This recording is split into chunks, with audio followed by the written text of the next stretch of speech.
Leigh. Here we are again.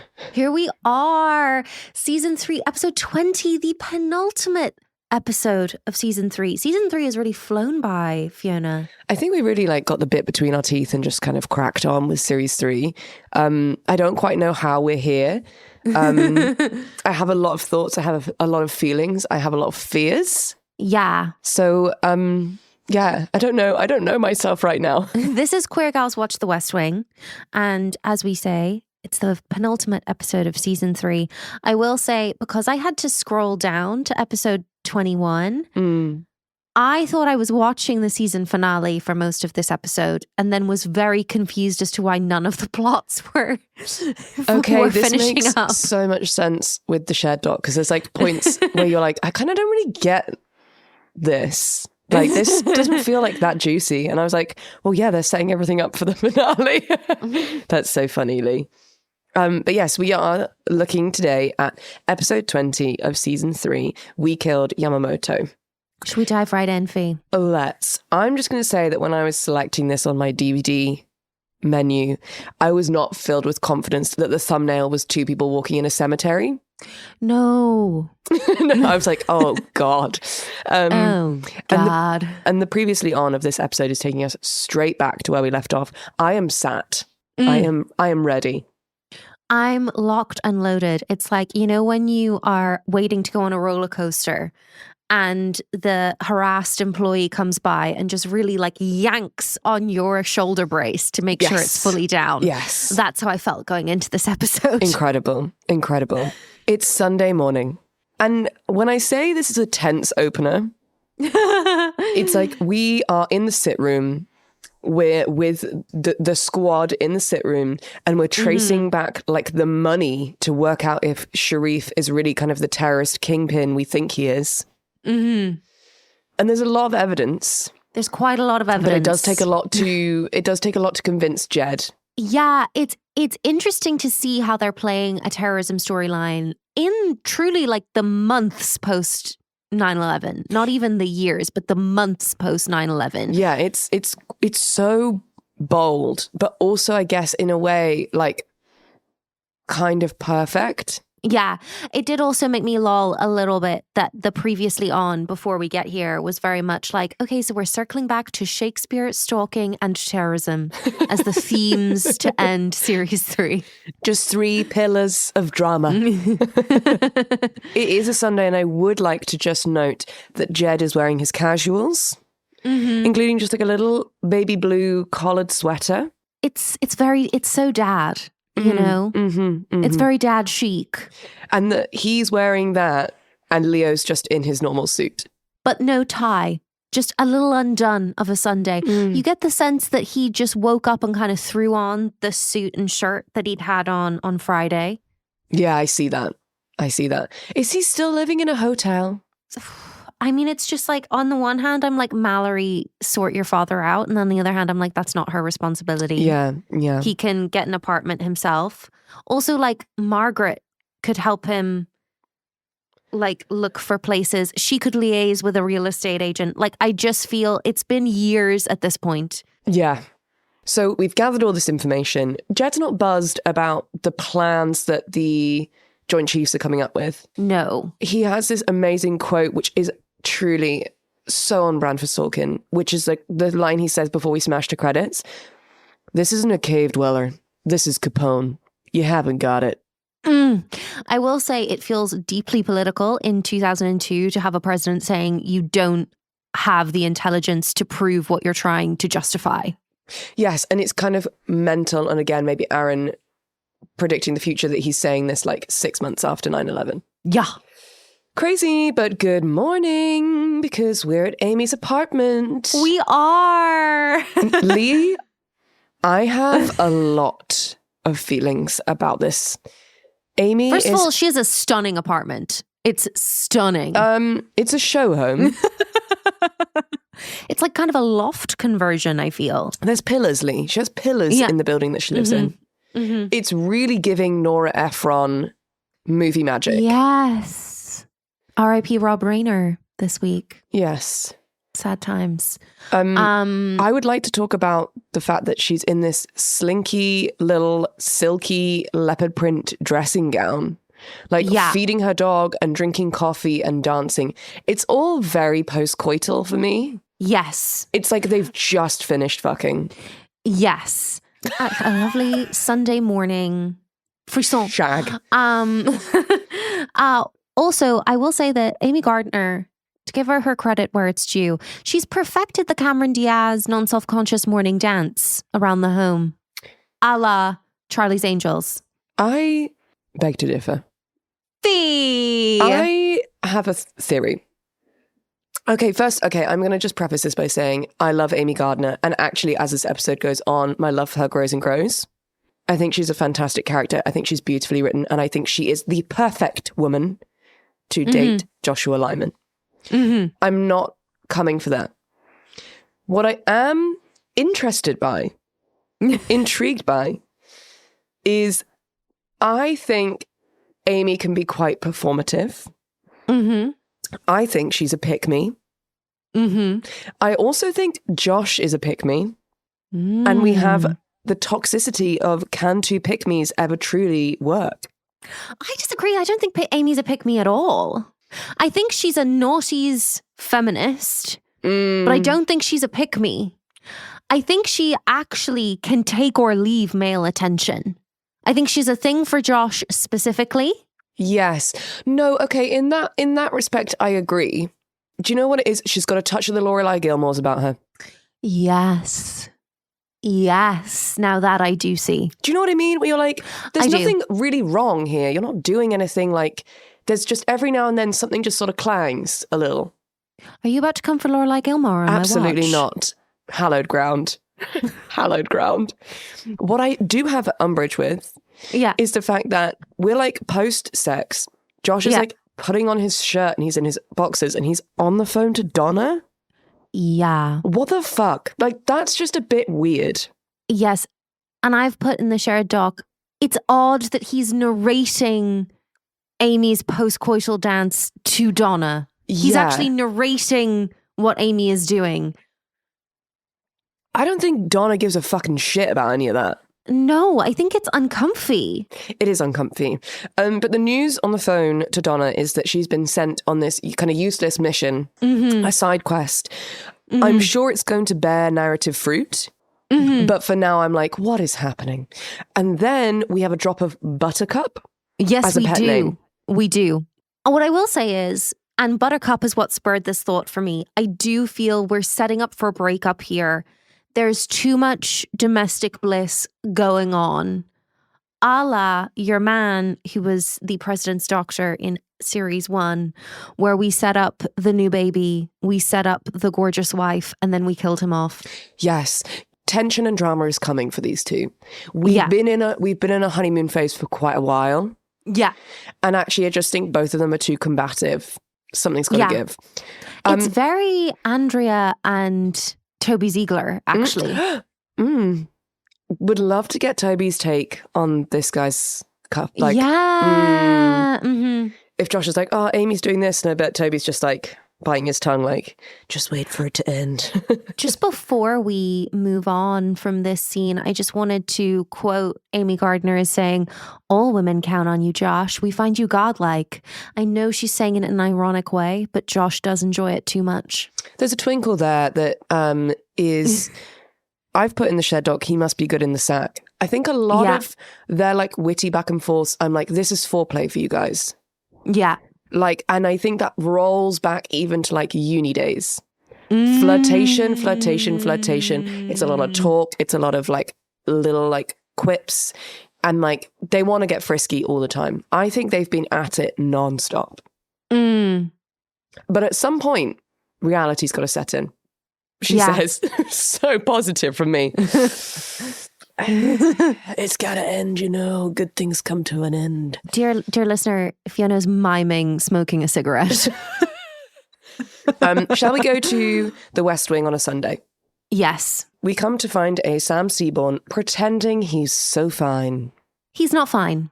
He's not fine. No one has ever been less fine. He's very bad at covering it, especially when a member of staff is like, Bruno needs to see you, and you physically see Sam's stomach begin to gurgle with kind of like anxiety IBS. But we do meet two new characters.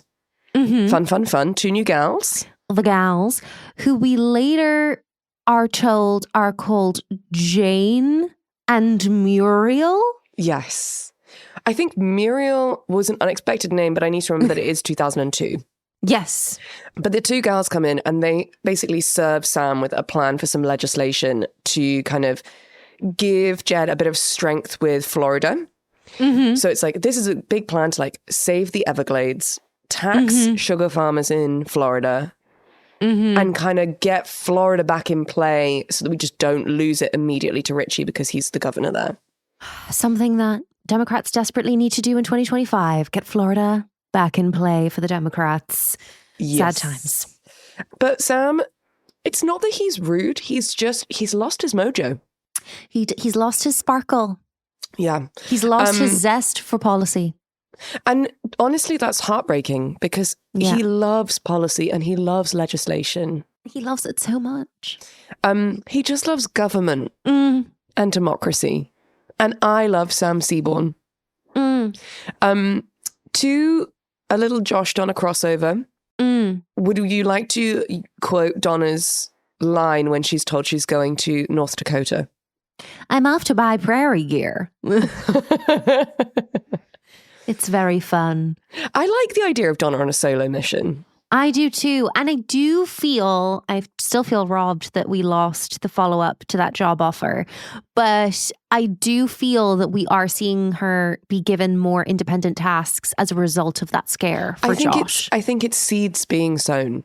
I think we've got like series-long arcs going on here with Donna. Yeah.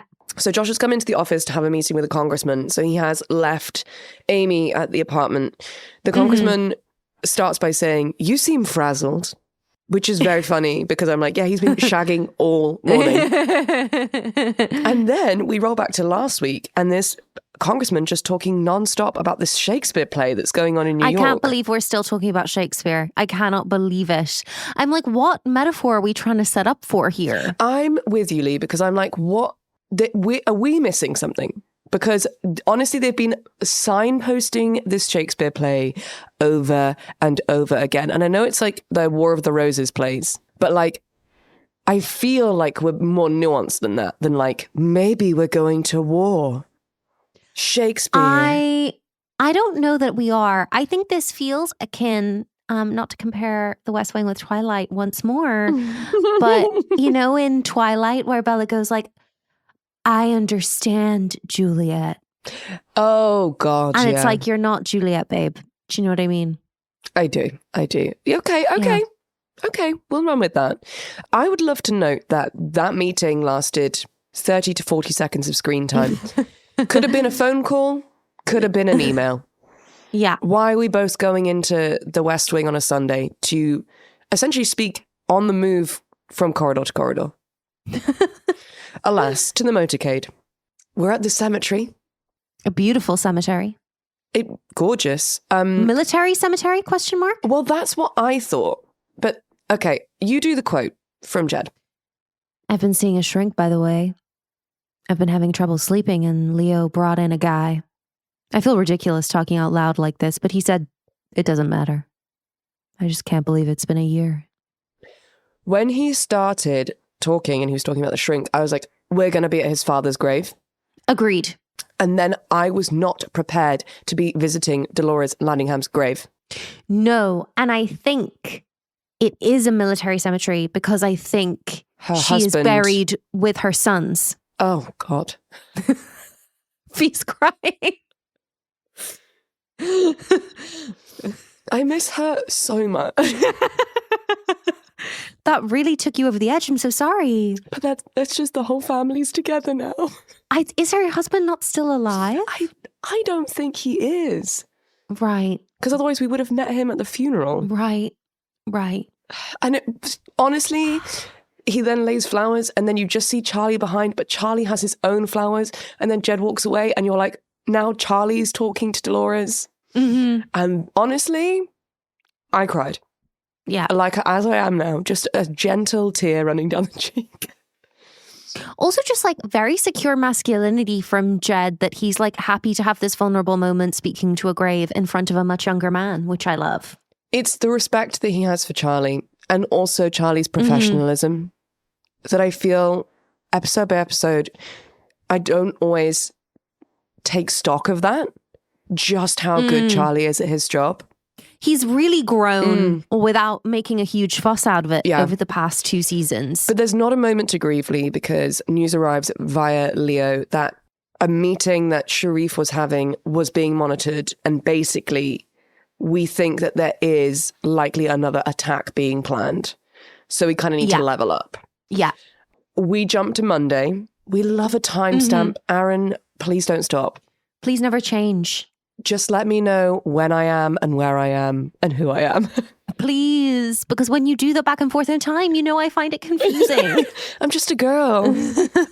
Monday morning, we found out that Governor Ritchie is also planning to go and see the Shakespeare play. So the gang are like, well, if Ritchie's going, it's going to seem like uber political if Jed also goes. So like, does Jed need to cancel, or do we try and find a way to make Ritchie cancel? We can't take the Shakespeare away from Jed. I'm saying that right now. I think the whole of his mental health is riding on seeing this Shakespeare. He's been talking about it for weeks. A classic moment from Josh Lyman. Better to look chicken than get broasted. What's broasted? I've never really known, but it's what they do to chickens. And after that, we're like, okay, we're going to chicken out. We're not going to go. Sam, who normally would be speaking up, he loves to advocate and offer up an alternative choice. Quiet, no mojo. I don't like Sam when he's sad. No. An absolutely perfect CJ Josh moment at the end of this scene. It's 5 hours of King Henry's with musical interludes and a dinner break. I think you should come to my house and perform it for me. I would really like that. I would love to see Josh's one-man Shakespeare, but I want to see his one-man Shakespeare performed exclusively for CJ. I would love for it to be CJ's living room and like for them to have like moved the coffee table off of the rug. She's sat on the sofa with like a glass of white wine.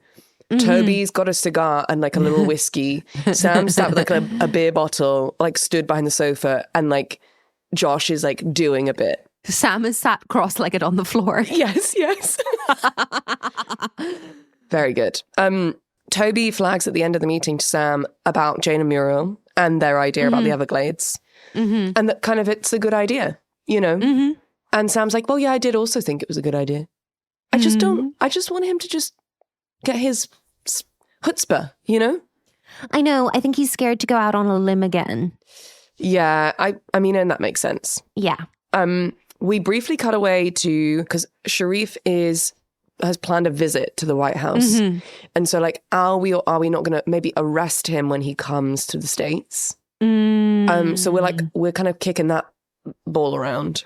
And Jed, I think you're right, Leigh, he's become very comfortable now with the military guys. Yeah, he's become a little bit more comfortable with the bravado of it all, because with he's suddenly saying, yeah. Fellas, this guy is going to stand trial in a U.S. court, and if we have to stick heroin on his plane to get him there, that's what we're going to do.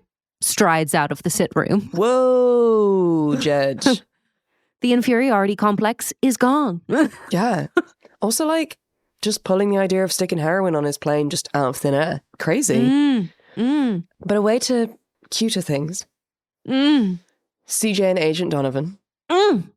They're in her office and he's like, there's obviously banter. And then he's like, are you going to the gin tonight? And she's like, do you want me to go and drink gin with you tonight? And I'm like, stop hearing what you want to hear, CJ. Stop it. I firmly believe this is going to end up with like them working out together. Yes. And I feel like that's going to lead to them getting freaky. I love CJ in workout gear. Obviously, we met CJ for the first time in workout gym. attire, falling off of a treadmill.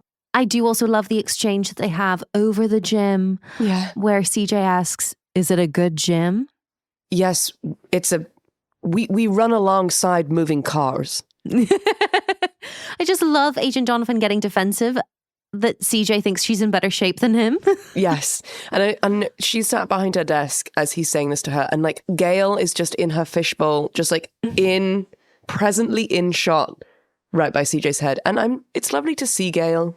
Are you my new daddy? Are you my new papa? A lovely Jed and Leo walk and talk. Mm-hmm. So there is a bill that we're trying to get passed at the moment called the Working Towards Independence Act, which is just kind of like a really boring, lame name. But essentially, this is where I got confused. So it was like, okay, so there's been some kind of wheeling and dealing about this bill. And one of them is adding in this note about marriage incentives.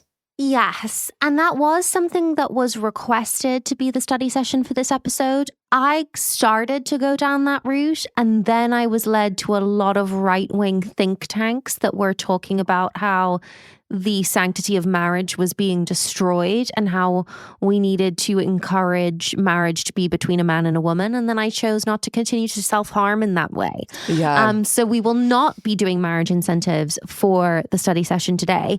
But essentially, a marriage incentive is just like, you get a better tax break. Yeah. If you're part of a married couple. Yeah. You know, financial incentives basically for being married legally. Yeah. Which is, I think, kind of as the episode goes on, quite a conservative topic for this bill that Jed is putting through. But a lovely kind of moving shot with the two of them all the way into the Oval to meet Charlie. Yes.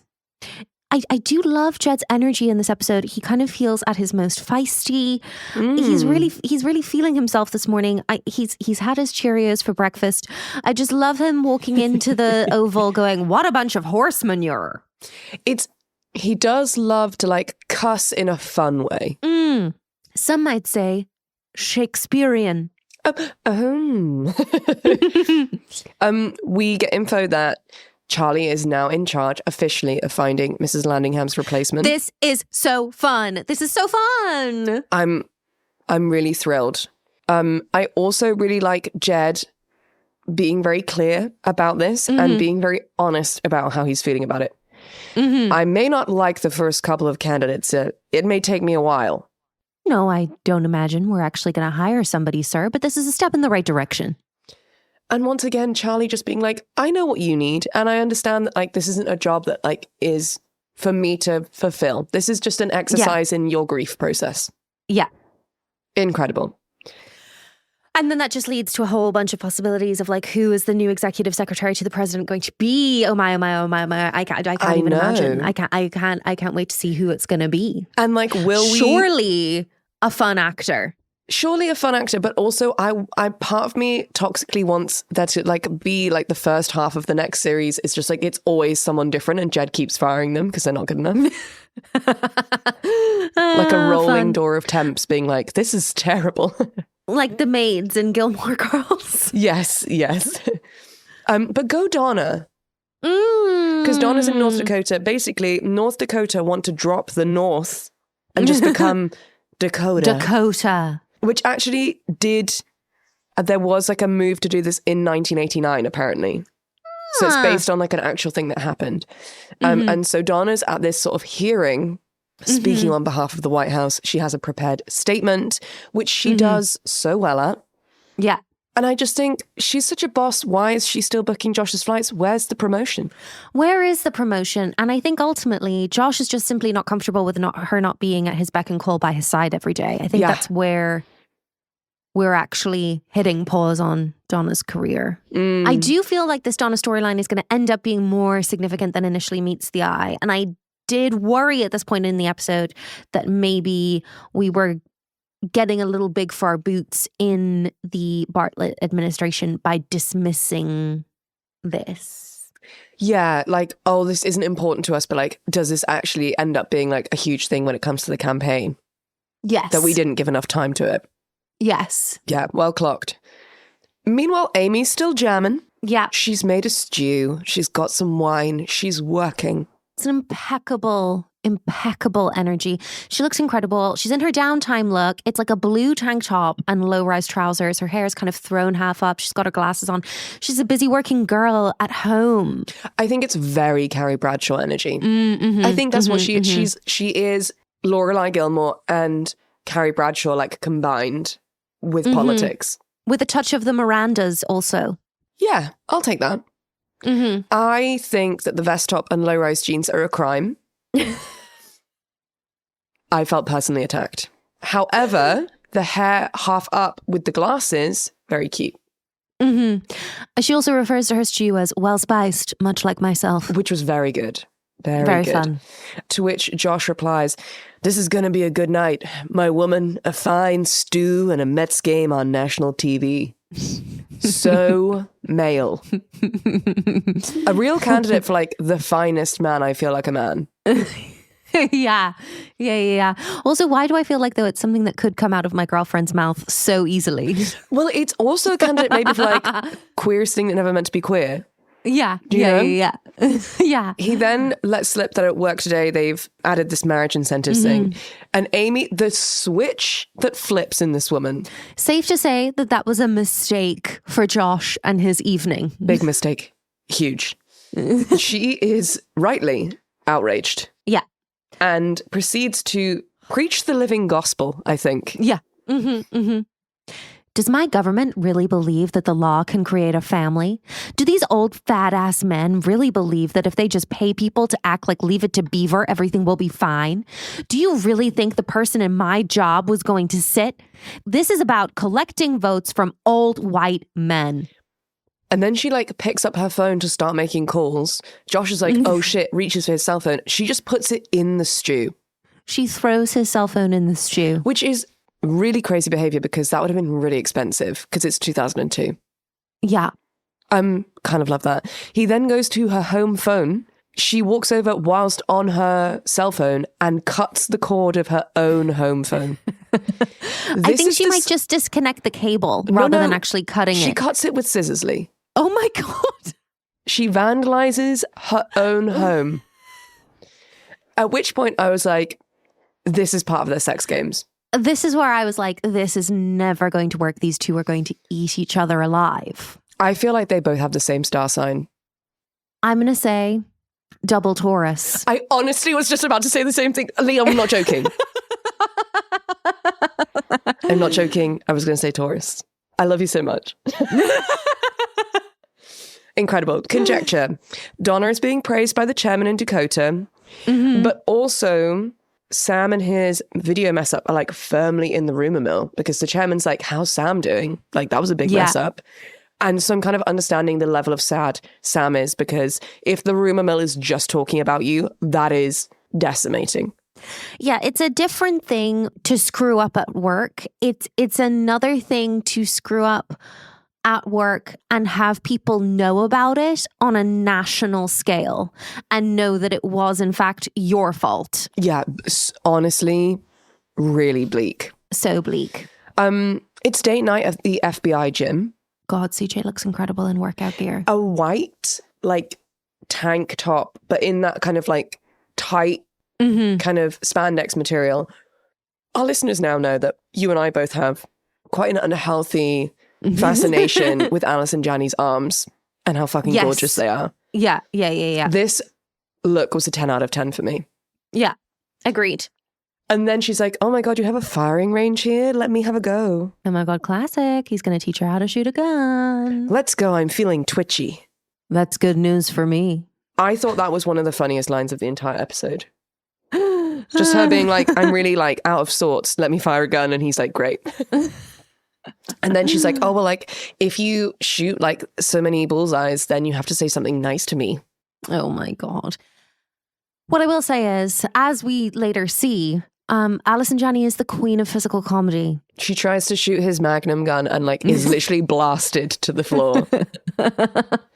And then Agent Donovan is like, okay, bet, I'm going to do it. And shoots like a perfect score. Now, I don't like guns. No. But that was hot, and I hate myself for saying that. It was. I think it's the whole bodyguard of it all. I think that's what I find hot. Yeah. This is our samurai sword and silk scarf moment from the Bodyguard film. Yes. This is our equivalent. Yes. And then they like get very close and CJ's like, I like that you're tall. It makes me feel more feminine. I thought of you at that line. Thank you. And also that I just famously, if I do date men, they are just like the same height as me. And I just honestly wish that at some point in my life, one, there was a man that I was attracted to because I'm attracted to not very many men, and that he be anything more than 5'10". That's just never happened to me. Yeah. They have always been between 5'9" and 5'10", and therefore almost at eye height to me. Yes, I have to say, famously, having dated quite a few lovely lesbians, the majority of whom were kind of 5'1" and 5'2". Very petite. Who I therefore was kind of like a foot taller than in heels. It is one of my favourite things about my girlfriend that she is so tall. Because she is very tall. So girly standing next to her, and I love it. I just say, Aaron Sorkin, don't mess this up for us, okay? We need this. We want this to be a nice story. We deserve nice things. We've been through a lot. I like this banter. I hope that there is incredible. Secret kissing. It's incredible. And I just want to have a nice thing happen, okay? Then, Leigh, you absolutely skewered me in the shared doc with your prediction about this.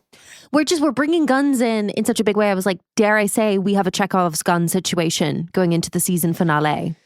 Took the words out of my mouth. I think someone's firing a weapon. I think Simon's going to fire a weapon. I think Simon's going to kill someone in the final episode. I think he's going to kill CJ Stalker. And I think she's going to be like, I don't know if I can see you the same way after this. Especially if we've kind of set it up that the Stalker is going to be someone that CJ knows. Yeah. Okay, more on that. It's Tuesday. Charlie is chatting to Sam, and I would just like to flag that Charlie is very good at checking in on people without them knowing they're being checked in on. He is so emotionally intelligent, it's ridiculous for such a young man. He's just like, oh, I'm in charge of finding Mrs Landingham's replacement. I've got some ideas about some people. And Sam's like, oh, that's cool. And then Charlie kind of leaves him to it. Yeah. I just think it's just very emotionally intelligent.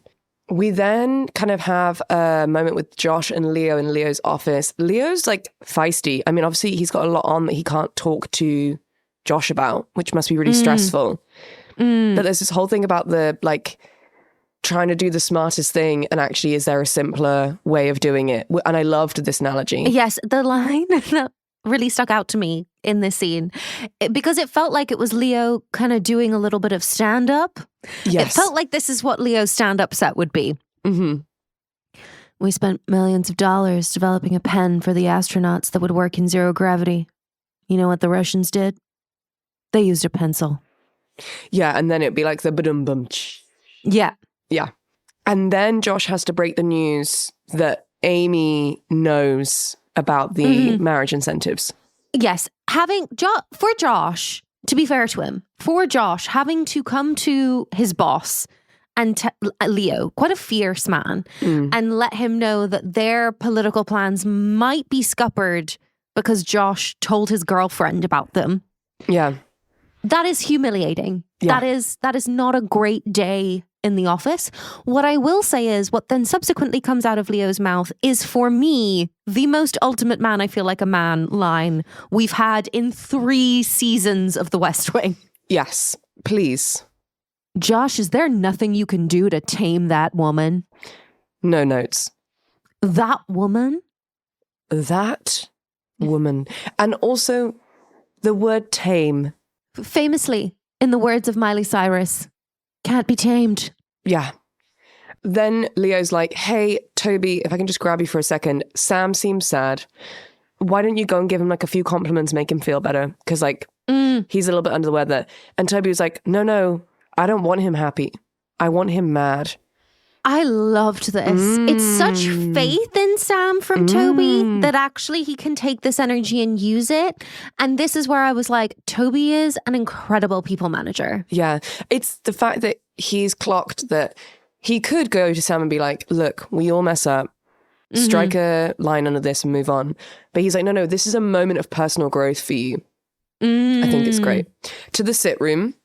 Please. So all of the information that we've received about Sharif, we now find out has come mainly from one source. And that particular source was tortured to get all of this evidence. Very interesting for 2002. Spicy in the Trump administration. But also like very interesting to be discussing like torture for information in 2002. And just like war crimes. You know what I would love though? What's that, Leigh? Nancy's take. I would love Nancy's take. Fitzy's here. Fitzy's giving a lot of energy in these scenes.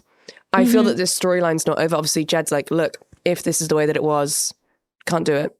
I also was like, do we feel like we're going to be going to war by the end of this episode? It did feel like we were going to have to make a big decision, right? Yeah. And then suddenly we were talking about shampoo. Okay, this went a bit crazy. May I be Fitzy? Please. Have you changed your shampoo? Because your hair seems bouncy and more manageable.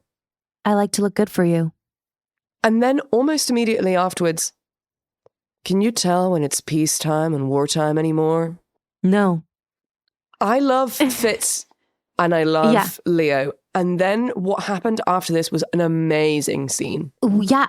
Fitz is angry. Yeah. Fitz is angry. And we've never seen him lose control before. There's this really great dialogue all about how we don't, like, the rules of war have changed. And so are we going to move with that and therefore have to kind of morally get our heads around it? Or do we just stay in the past and fall behind? It's very interesting. It's very interesting to hear that from a man in uniform as well. But Donna's back and everyone's trying to cheer Sam up, including Toby. He is kind of giving him a little bit of love. Yeah.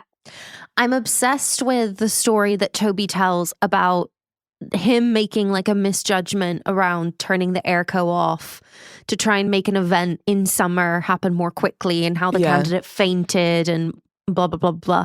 But he finishes this whole thing by saying, I don't think I even ended up voting for him, which is so iconic. About his own candidate. About his first ever candidate that he worked with. It's lovely. And then he kind of like nudges about the Everglades thing. And Sam's like, yeah, no, I think I'm going to go with it. I think I'm going to run with it, actually. We just have a little moment with Charlie very quickly where he's like, I know the lady. I've found the lady. So bets, please. Is it going to be someone we've met before? No, I don't think it is going to be someone that we've met before. He's not going to poach. Like, he's not going to be like, it's Ginger. I don't know who that would be. I don't know that anybody that we know has the right energy. Like, is that Donna's promotion? Whoa. Just saying. Interesting. Josh gets told off. This was really tough to watch in the Oval. In the most brutal way possible. Because we've seen Josh lose his shit with Jed. We've never seen Jed lose his shit with Josh. And the thing that's very interesting to me about both the writing here and Martin Sheen's performance is Jed does raise his voice, but he doesn't say anything out of anger. He's literally a boss saying to an employee, I need you to do better. Yeah. Because the mistakes that are coming in, they are time and time again your mistakes. And it's not good enough. True or false, Josh, my life would be better right now if you and your girlfriend swapped jobs. Oh. It is the worst thing that anyone could possibly say to Josh. The worst thing. Yeah. Why is it that for every good thing we do around here, we have to endure 3 screw-ups? This is what happens when you take the theatre away from Jed.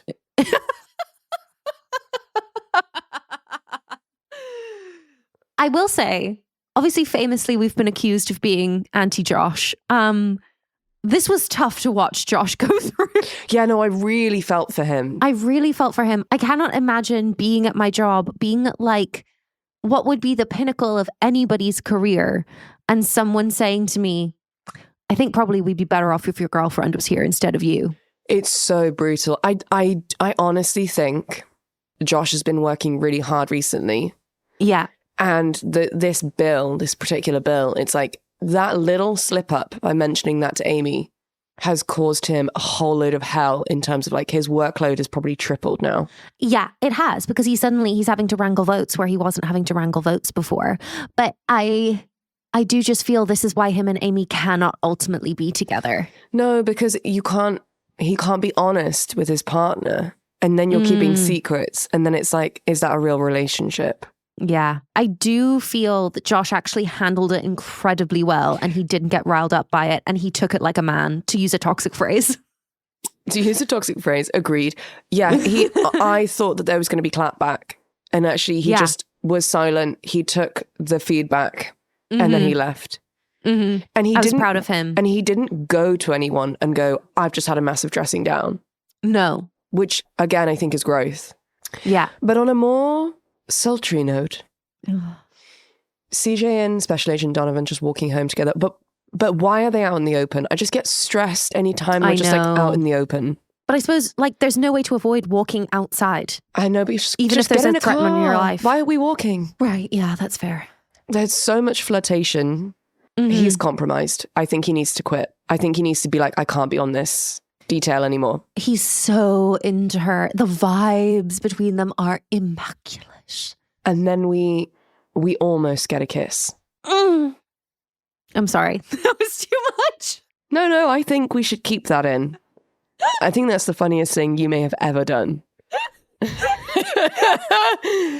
Oh gosh, I'm getting all hot under the collar. This is too much for our sweet little Catholic girl. I've not felt this way about straight people in a very long time. I know. It's good to feel alive. But God. The kiss, the like almost kiss, I think is hotter than if they had kissed. Yeah, agreed. But it's at this point that I want him, when she goes up the stairs into her apartment, I'm like, he should be getting his phone out and he should be ringing Ron and going, you've got to take me off this. I'm too close. I feel like this is going to be the downfall. He's going to be too busy looking at her amazing legs to notice danger. Yeah. Josh is going round to Amy's, and in my head I was like, okay, he hasn't gone to anyone at work and said, I've been told off, but he is going to go to his girlfriend and be like, this is your fault. Yeah. And we've got to give Amy Gardner her flowers because she really sticks to her guns on this one. Yeah. And my heart was in my mouth as she walked up to him here, leaving her office, because I was like, I think we're about to watch a breakup, and it's a breakup I don't want to watch. Yeah. Because both of their hearts are in this. You know, I'm invested in them, and I think it would be a gutting breakup that I was not ready to see. They're obviously making each other so happy. And I think Amy's like, there's a way that this works, and it's about us being really honest with each other and calling each other out on our shit. And I just think you've just said, oh, we're not breaking up. Josh is just being avoidant. And I think you're so right. Because she says this line, she says, you threatened me, honey. What happened? Yeah. Which is she her being just like, calls him on it. Yeah. She's like, if this is going to work, we have to be honest. It's just really dangled and left in the air. Like we don't get any closure on that. We just sort of move on to the next scene. Yeah, I still thought this was the season finale at this point, because I looked at the timeline and I was like, there are 3 minutes left and none of the storylines have been wrapped up. Sweet summer child. How is this a season finale? Sweet summer child. We close out this episode in the Oval after hours with just Jed and Leo. And a very tense scene, which is basically like, we can't arrest Sharif. We can't do anything while he's in Kumar. So I was like, I think we found our finale. What Leo's hinting at is that we're going to have to assassinate him, but he needs to be on his visit here for us to do that, which is crazy. Jed says at one point, more counsel is going to help me violate international law. And at that point, I was like, hello, Tony Blair. Also, a moment for the line from Leo, this is the most horrifying part of your liberalism.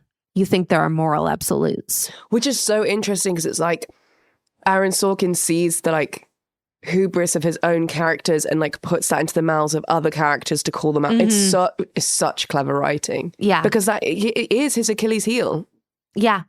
And dare I say, it's Catholicism and Catholic trauma. But what I will say is, I'm concerned about Jed and Leo's relationship.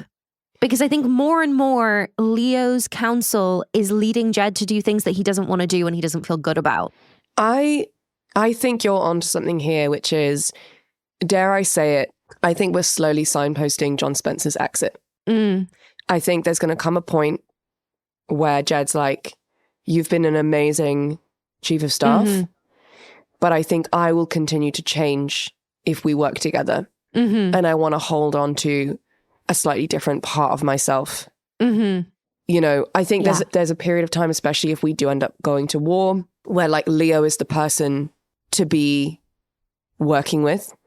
But maybe when we come out of that, we need to start afresh and find like more of a peacetime energy. Because I do think we've come a really long way from the Jed that we first met, who was like, I was so non-violent, so we should talk this out, you know, peace rather than war.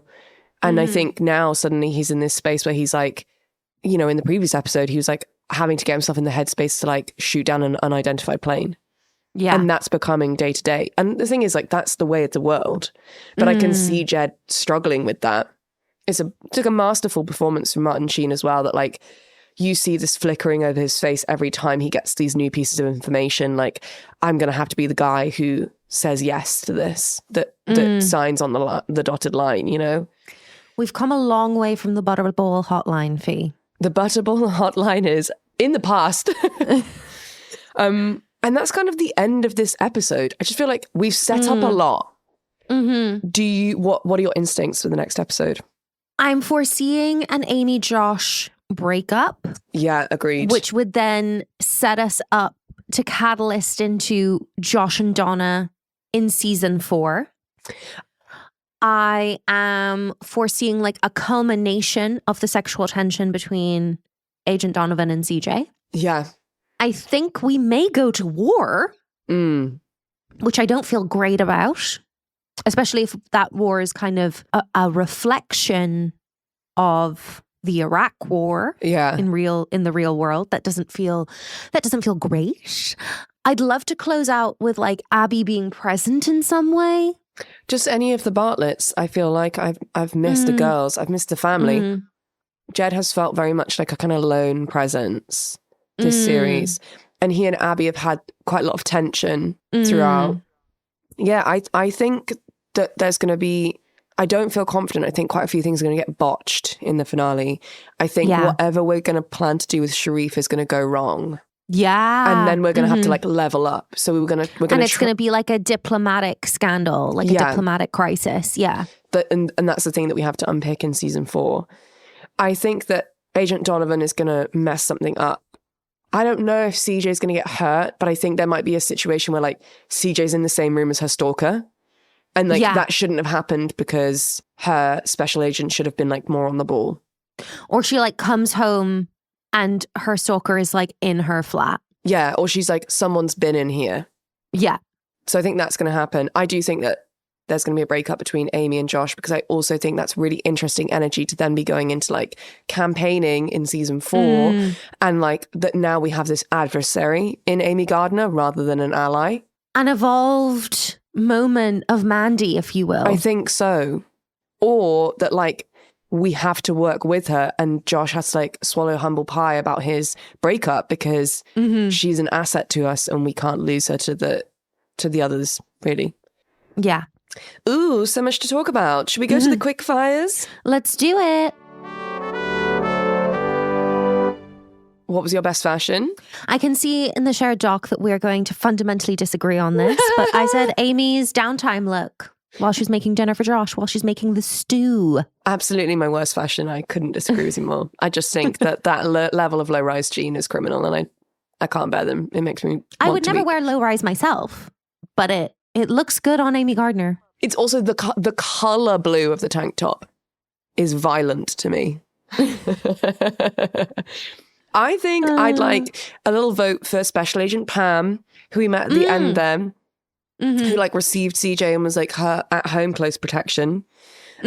Gorgeous, like black suit and like gorgeous, like soft curl in the hair. Incredible. She looked gorgeous. I really didn't like CJ's kind of peachy number that she'd been in, that she had the almost kiss in. I think it aged her. I think it was really Agreed. Yeah. dowdy. It was kind of mother of the bride. Yeah. Yeah. What could a British or Irish politician never get away with? Being obsessed with Catholicism. Yeah. I think for me it was like telling someone off with panache. Like Jed has a real way of being like, you've disappointed me. But he uses such great language. Yeah. What was your queerest moment that never intended to be queer?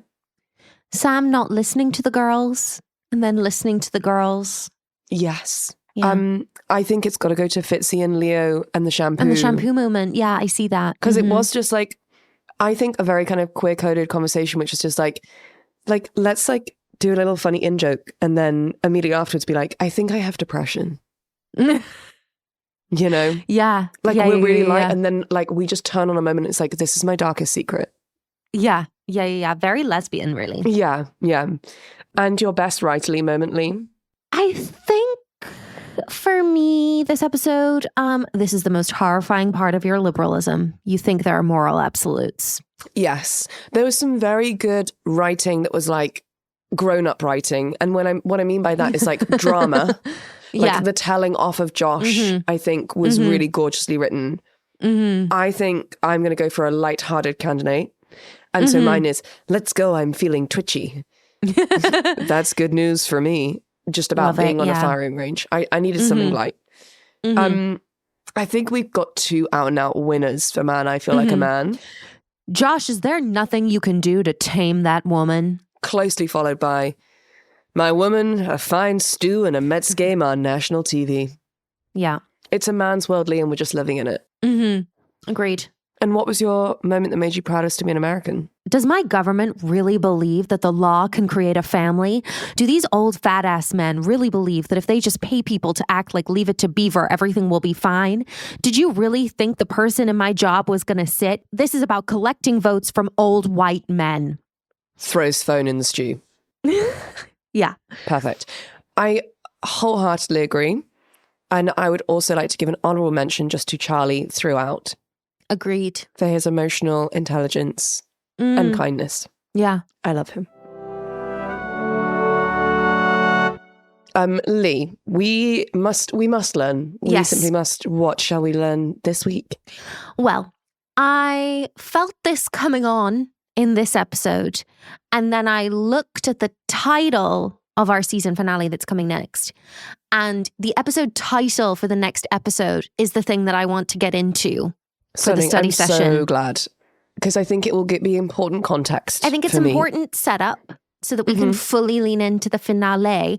And also, I thought it would be nice for the season finale just to be able to give the full episode time to the recap, because Lord knows Aaron Sorkin likes to throw us a curveball that requires quite a bit of discussion in a final episode.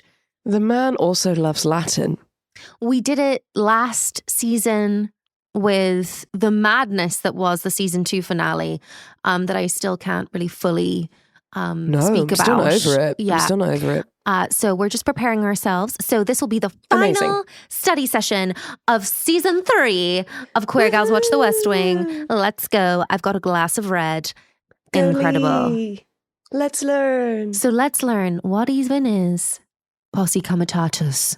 Because it sounds fun and naughty. It sounds and sexy. I know it's not. Yeah, it does. So how familiar are you, Fee, with the classic Western genre? Well, famously, we both studied it in our degree. Oh my God, we did. I did. Throwback. So I feel reasonably confident. Obviously, I don't think I'm as versed in Western law as you are. Because I believe that your father was a fan of a Western. He loved John Wayne. He loved John Wayne. Yeah. He loved The Searchers, Whose Fiddle Is This, etc. One of my favourite lines of cinema of all times in The Searchers. Whose fiddle is this? Incredible. Incredible. Continue. So, in a classic Western, when a sheriff gathers a posse to pursue outlaws, they are forming a posse comitatus. Which I'm going to have to say a lot, and it doesn't feel fully comfortable coming out of my mouth. But do you think it's because it sounds too much like pussy? In British and American law. She doesn't comment. She just continues talking about law. Posse Comitatus is a group of people mobilized by the sheriff to suppress lawlessness.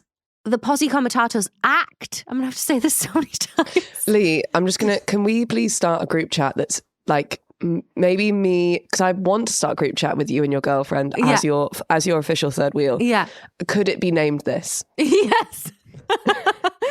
The act, so named, is because it prohibits using soldiers rather than civilians as a Posse Comitatus. Ah, right. So this act was passed in 1878 after Reconstruction and the return of white supremacists to political power in both southern states and Congress. Great time. Yes. And isn't it Rutherford B. Hayes? Is he involved? Why don't you give it a little Google? I have to say that's not in my notes. Yes. Signed into law by Rutherford B. Hayes. Correct. Yes, bitch. I do know things. Yes. I do. I'm so proud of myself. Well done. Where did you get that little snippet from? I have no idea. I feel like I read a lot about this episode when I was doing my prep. And I think at some point I remember reading about the fact that it was him in 1878. Yeah. So Congress was trying to ensure that the federal military would not be used to intervene in the establishment of Jim Crow in the former Confederacy, which is, I would say, a good thing from my perspective. Truly. And 150 years later, it's still used to bar federal troops from participating in civilian law enforcement. Right. Except when expressly authorized by Congress. It is part of the American tradition of viewing military interference in civilian affairs as both a threat to democracy and personal individual liberty. Excellent. It more clearly defines the division of power over the military between Congress and the president, so that the president can't just, like a king, order the army to do something. Yeah, which Congress has to be involved. Which makes complete sense in terms of like where we're at in American politics at this time. Yes, 100%. And it was also a way of guaranteeing the 3rd, 4th, 5th, and 6th Amendments, which were reactions to abuses by the British Army against American colonists. Again, sounds correct. Yeah. It sounds like something we would do. Now, this Posse Comitatus Act does have some loopholes, which have never really been a problem until this presidency that we are currently living in now. Okay. Obviously, it has come to bear on issues such as the ones discussed in this episode of The West Wing, but in terms of like a real flagrant misuse, it's only really been brought to bear today. So, there are two major loopholes around the Posse Comitatus Act, which both surround the National Guard. Right. The National Guard is rarely covered by the Posse Comitatus Act because they usually report to their governor. Right, okay, yeah. Each state has a National Guard. So there are 54 National Guards, one for all of the 50 states, plus Puerto Rico, Guam, the US Virgin Islands, and Washington, D.C. The National Guard normally operates under the command and control of its governor, unless it is called into federal service or federalized by the president. And because the Posse Comitatus Act is about the president's use of the military, the National Guard can be used for law enforcement depending on the individual laws of the state. Okay. They are only subject to the Posse Comitatus Act when they are federalized and brought under the president's command. Okay. Except for one of the major loopholes of the Posse Comitatus Act, which is the fact that the DC National Guard, unlike all other National Guards, is always under presidential control. Is there a governor of DC? There is not a governor of DC. There is a mayor of DC because DC is a district or city. Oh, yeah, of course. It's not a state. That's so interesting. Okay. There have been arguments made for DC statehood for a long time, but it, as we've previously discussed, it always consistently votes Democratic. therefore, Republicans have been quite fervently against DC statehood. Mm-hmm.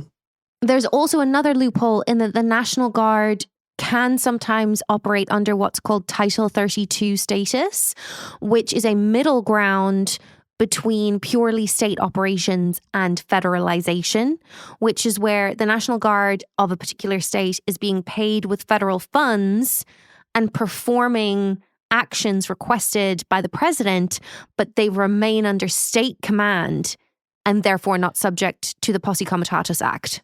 So that feels like that's the linchpin, right? Which is that it doesn't really matter where the money's coming from or where the larger scale intent is coming from, as long as it's technically under state command. Sanctioned. Okay. So it's a lot of loopholes to this. There's a lot. It's very legally complex, but Donald Trump, as president, has exploited both of these loopholes to bring out-of-state National Guard into DC, onto the streets of DC. Sure, yeah. In both the summer of 2020 and now currently ongoing, which we will get into. There's also the small issue of what qualifies as law enforcement is not always clear. And the statute itself doesn't offer a definition for what that means.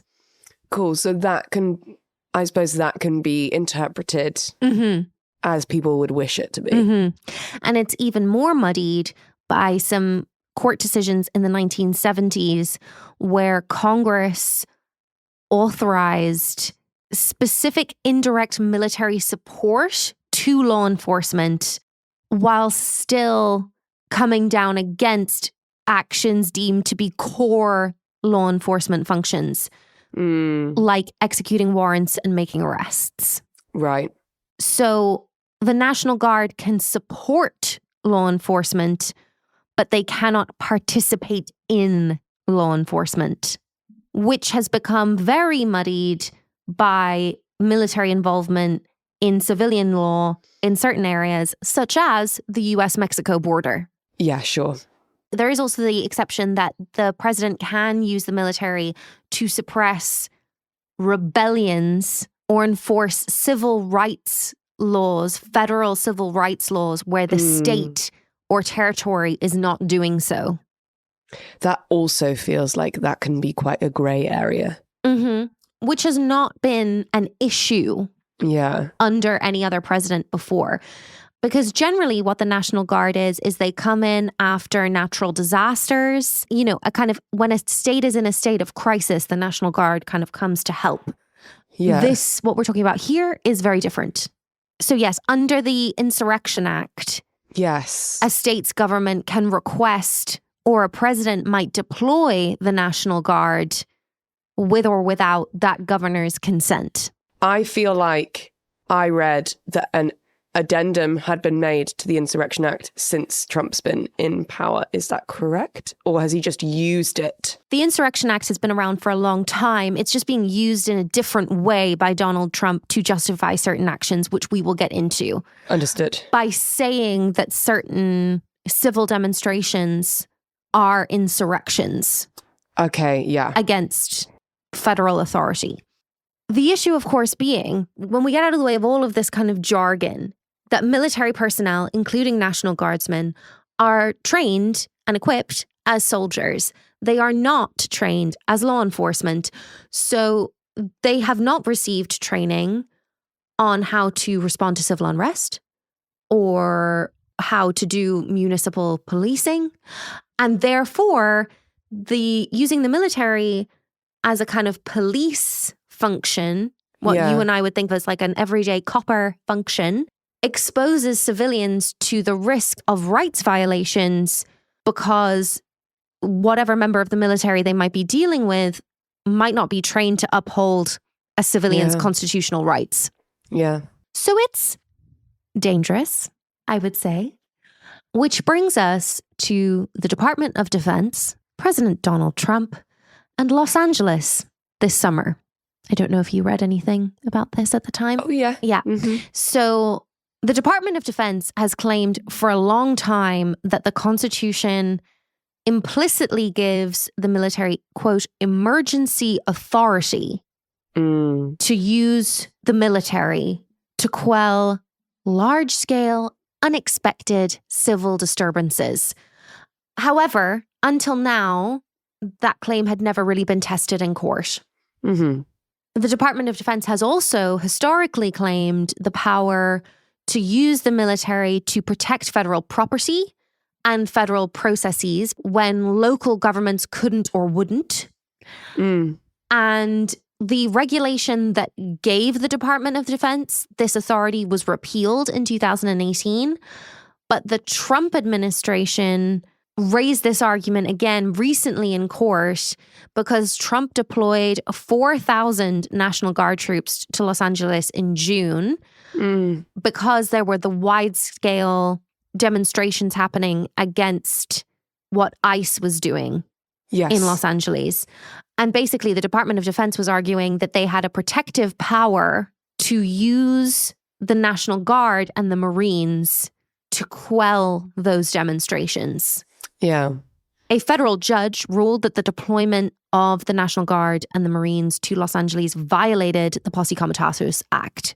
Interesting. And ordered that the Trump administration end it because the National Guard was performing police duties that are prohibited for the military to perform. Mm-hmm. That being said, although Judge Charles R. Breyer ruled that the Trump administration couldn't do what they'd done in LA, that ruling couldn't be used to stop Trump from doing it elsewhere because his ruling was based on the specific circumstances of what had happened in LA and the ways in which the deployment had overstepped, specifically in the case of Los Angeles. Okay. But witnesses testified before him in August about the actions of the National Guard stationed in LA under a unit called Task Force 51. And attorneys for the state of California were arguing against Trump administration lawyers over basically whether this deployment exceeded what is allowed by the Posse Comitatus Act. He made a 52-page ruling stating, the record is replete with evidence that Task Force 51 executed domestic law in these prohibited ways. And he basically said that troops had raided marijuana farms and had set up traffic blockades to aid federal agents. Bystanders at multiple locations were unable to distinguish between Task Force 51 troops and local federal law enforcement agents. Because they were working so closely together, which shouldn't happen. Jessica Levinson, law professor at Loyola Law School in Los Angeles, said, we would have to wait to see what happens because this ruling doesn't say you can never federalize the National Guard. This ruling says that once the National Guard was on the ground, they basically did too much. Right. Okay. California Governor Gavin Newsom, obviously one of Trump's most hated people, who I think is probably gearing up for a run in 2028 at the presidency, celebrated the ruling by saying, today the court sided with democracy and the Constitution. No president is a king, not even Trump, and no president can trample a state's power to protect its people. As the court today ruled, Trump is breaking the law by creating a national police force with the president as its chief. So strong words from Gavin. Yeah. But hours after this ruling was made about the National Guard situation and the military situation in Los Angeles, Trump basically was saying that he was going to send troops to Chicago now. Yes. He said, we're going in. Illinois Democratic Governor J.B. Pritzker, there was actually a really interesting interview with him just recently on Pod Save America for anyone who's not listened to it. I think he may also gear up for a run in 2028. But J.B. Pritzker said that the National Guard wasn't needed or wanted in the city of Chicago. In the city of Chicago. I apologize. He basically said that federal agents were already massing in a nearby military base. And he basically predicted that there would be immigration raids at Latino communities soon in order to spark demonstrations that those members of the military could then quell. He said, we know before anything has happened here that the Trump plan is to use any excuse to deploy armed military personnel to Chicago. Yeah. Trump did go on to authorize the deployment of hundreds of National Guard members to Chicago following immigrant protests. And this was especially happening outside ICE detention facilities. J.B. Pritzker alleged that Trump was trying to manufacture a crisis. Also, one of the congressmen for Illinois, Jonathan L. Jackson, for Illinois 1, also made a statement following Trump's decision to send the military into Chicago that the move had been undertaken without the consent of Illinois leadership and over the, quote, vigorous objection of the state. Today, we see another escalation in a calculated campaign to use Chicago, a city the president has shamefully called a hellhole, as a political battlefield for his militarized agenda. Let me be clear, this action is not about public safety. It is an unlawful, dangerous, and provocative invasion of our state's sovereignty. This is not governance. It is authoritarian theater. Oh, strong words. Strong words from Jonathan there. But a U.S. District Judge, April Perry, did block the deployment of Guard troops to Chicago. Donald Trump, every time he's ruled against in these cases, does end up filing appeals. It very well, they might all go to the Supreme Court, but it has been halted for now in Chicago. Right. Obviously, it's a deeply troubling situation regardless. And it's not only happening in Los Angeles and Chicago. Trump has had conflict with several Democratic state governors who have resisted the deployment of the National Guard to their major cities. And it does seem to be very much targeted at Democratic cities in Democratic states. That is also currently happening in Portland and Oregon. They are successfully blocking the deployment of the National Guard to Oregon thus far, but that battle continues to be being waged in court. Trump has claimed of the city of Portland, Oregon, that it is burning down, but Oregon Governor Tina Kotek, a Democrat, said there is no insurrection in Portland, no threat to national security. There have been very vigorous protests against ICE, it is, as I say, a very kind of progressive city. But it was actually a U.S. district judge who was appointed by Trump who blocked the federalization of the Oregon National Guard. And also blocked Trump deploying California's National Guard and sending them to Portland. Which brings us to DC. In August 2025, Trump basically began a DC takeover by announcing a couple of different executive actions. One of them was a presidential memorandum directing the Secretary of Defense, one of my least favorite people alive, to deploy the District of Columbia National Guard to DC to, quote, address the epidemic of crime in our nation's capital, using the National Guard to support domestic policing is a violation of the Posse Comitatus Act.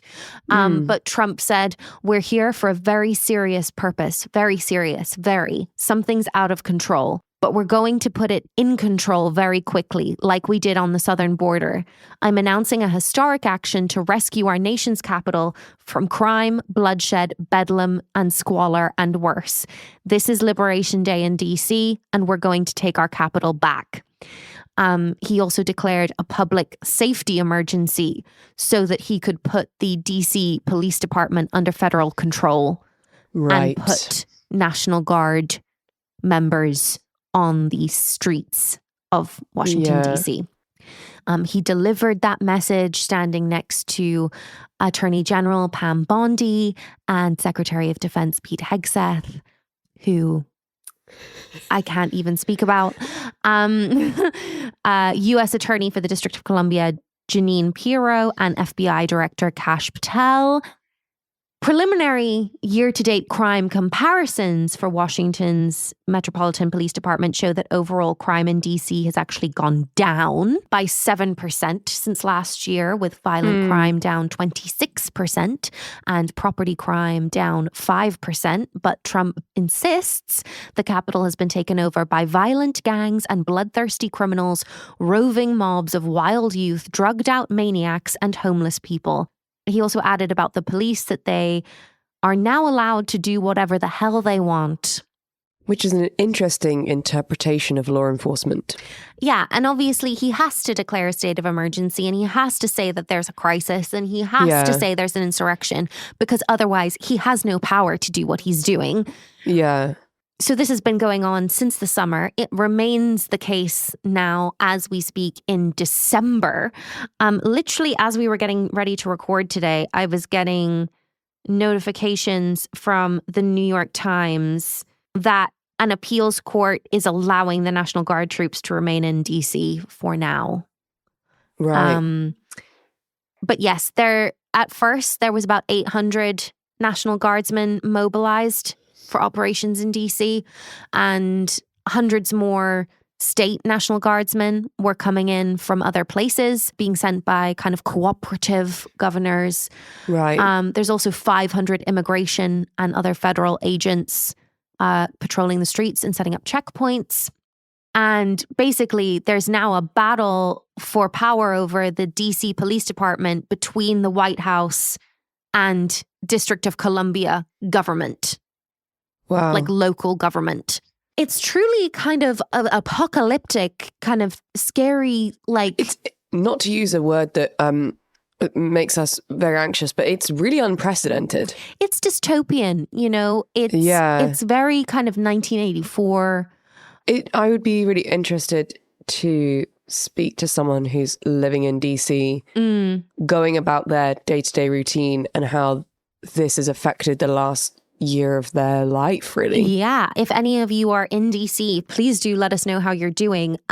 House Judiciary Committee ranking Democrat, Representative Jamie Raskin, a man I do actually have some time for, said that he would be introducing a resolution to reverse what he called this plainly ridiculous state of local emergency to restore full home rule powers to the mayor, council, and people of the District of Columbia.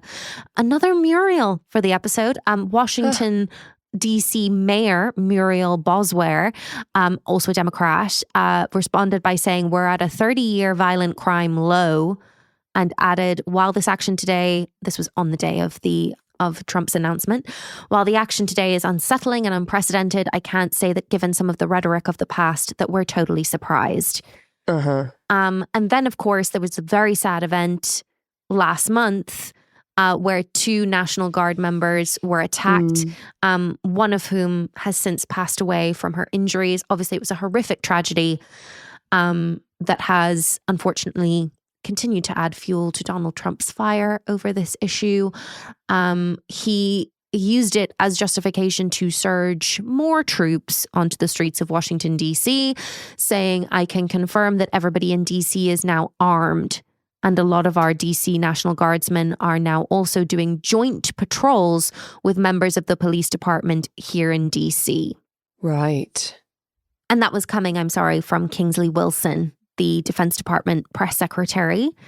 He said, "Our mission set is critical. We're keeping American cities safe all across this country, and we're going to remain committed to that. These missions aren't going to stop in Chicago, in Los Angeles, in DC."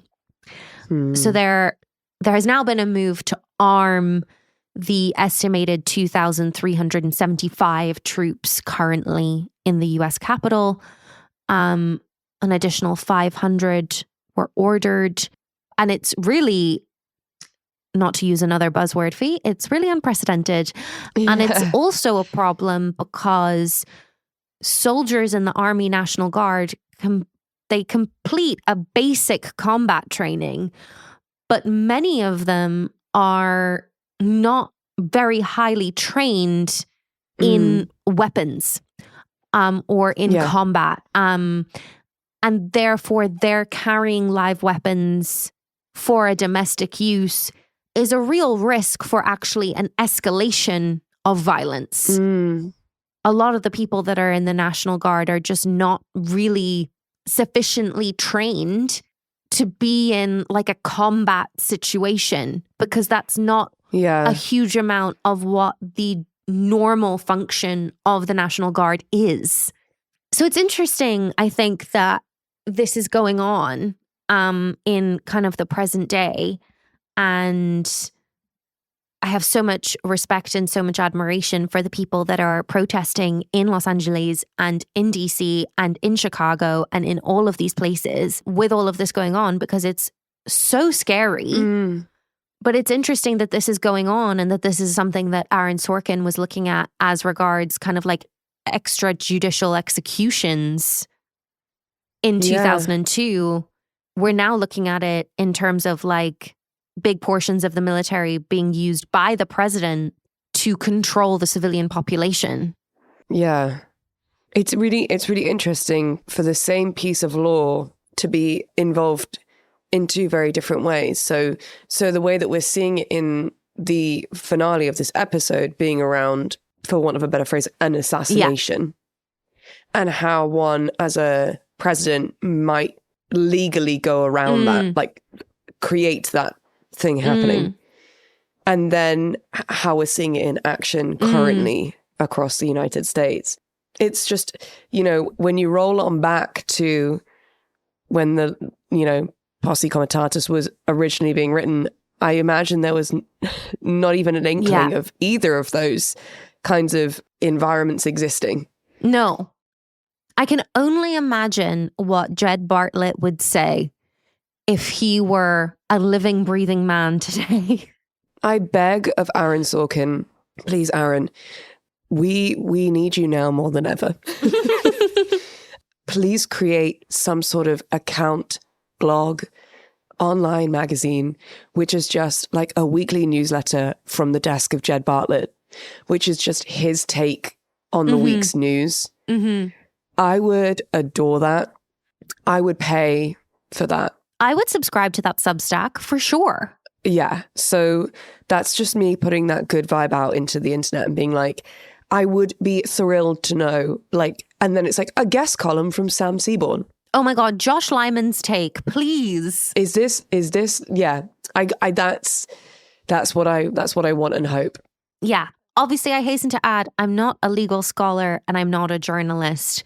But obviously, the spirit of this podcast is very much like we as lay people want to need to understand these things. So how can we break it down so that we can like engage with the reality of what's happening? And understand the news slightly more. Yeah. I think, you know, I'm very much a layperson when it comes to American politics. And so I'm trying to understand what I can, but I feel like sometimes even understanding the basest principles in the most simple of language can help me understand like what is happening and how I might be able to help or, you know, activate myself in some way or better educate myself. I think sometimes the news can feel so dystopian, as you say, and overwhelming. It's quite easy to be like, I'm just going to close down that app and open up something a little bit sunnier. Finding out that little bit more, understanding the root of something is quite a good way of moving away from often the quite dark headlines about, you know, difficult events that are happening or moments of violence, and coming back into what it is that's protecting us or what it is that's being unpicked that should be protecting us. And I find that really interesting. So thank you for this study session, because I feel like that's put me in a better place going forward into our finale. And let's see how Posse Comitatus applies to the episode Posse Comitatus. Yeah. It wouldn't be a season finale without a Latin episode title. God no. Well, Leigh, in that case, shall we reconvene? Yes. In a week's time and just go for it with the season finale? Oh my God, I'm so excited. Yeah, I'm pumped. Okay. I'm jazzed. I'm psyched. I'm a little bit scared. I'm honestly not feeling positive about it, but we're gonna go. It can't be last season's. We can't lose Mrs Landingham again. So no. Okay, so if you do want to get in touch with us, which we love, you will find us at Queer Gals Watch, wherever you get your socials, or you can send us a little email at queergalswatch@gmail.com. And until then, Leigh, stay strong. And I'll see you next week. See you next week. Okay, bye. Bye.